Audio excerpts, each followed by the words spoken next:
Hi Rabbits, Research Turtle here. Let's talk about investing in the exceptional. As we look at the strategic outlook for 2026, we are witnessing a fundamental paradigm shift in the global real estate market.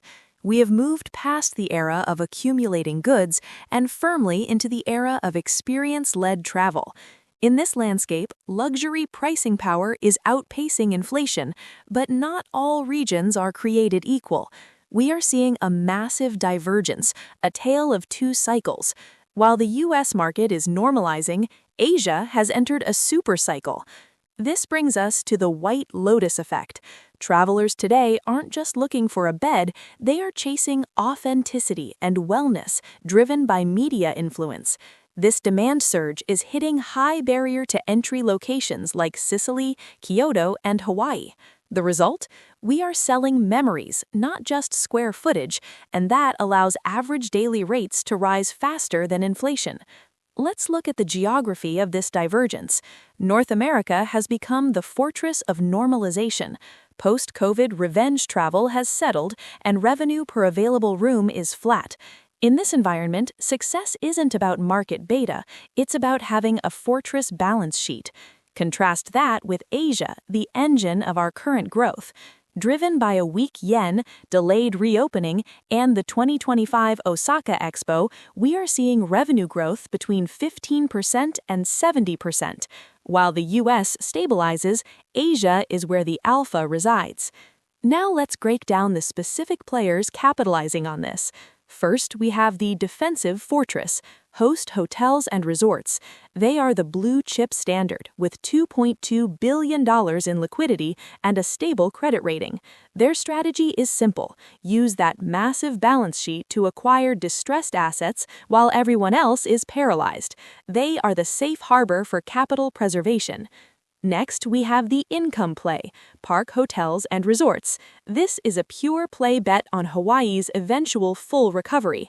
It comes with higher risk, but the reward is a dividend yield hovering around 9%. They're trading at a discount because the market fears the slow Japanese recovery, but their asset quality in iconic locations is undeniable. Then there is the transformation archetype, Sunstone and Xenia. These REITs are actively recycling capital, selling generic business hotels to buy scarce luxury resorts in places like Napa Valley and Scottsdale. They are pivoting to where the pricing power is. For example, Sunstone's portfolio now commands an average daily rate over $300 because they own assets you simply cannot replicate. Moving to the aggressive growth sector, we look at the Japanese juggernaut, Japan Hotel REIT and Invincible. They are riding the secular tourism boom. Japan Hotel REIT is seeing revenue up 8.5% and dividends up 22%, driven by the domestic and inbound boom in Okinawa. Invincible offers a mix of high risk and high reward. While they faced hurricane impacts in the Caribbean, their assets in the Kansai region are up over 70% thanks to the Expo. Finally, we have the niche masters like Hoshino and CDL. Hoshino leverages the ryokan moat, modernized traditional experiences that Western chains can't copy. This creates a wide competitive moat and stable distributions. CDL, on the other hand, holds trophy assets in the Maldives, though they face headwinds from variable debt. When we look at the financial dashboard for 2025, the picture is clear.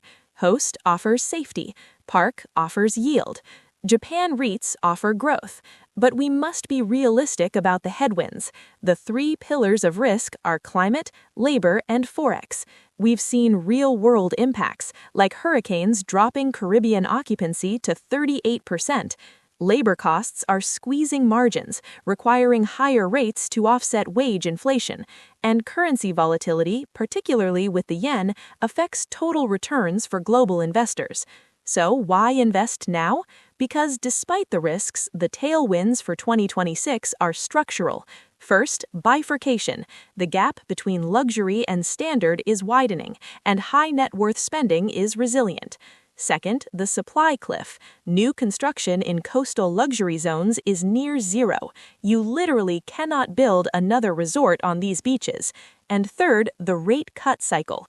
A lower cost of capital in 2026 will reignite M&A, benefiting the large players who are ready to buy. Here is your strategic allocation matrix for 2026. If you want to sleep well, you buy Host Hotels for that fortress balance sheet. If you are an income seeker, you look at Park Hotels for that 9% yield and the Hawaii recovery play. If you are a growth hunter chasing alpha, you buy Japan Hotel REIT or Hoshino to ride the tourism boom and hedge against inflation. 2026 is the year of the trophy asset. The strategy is to invest in the destinations the world dreams of. That's it for today. Turtle out.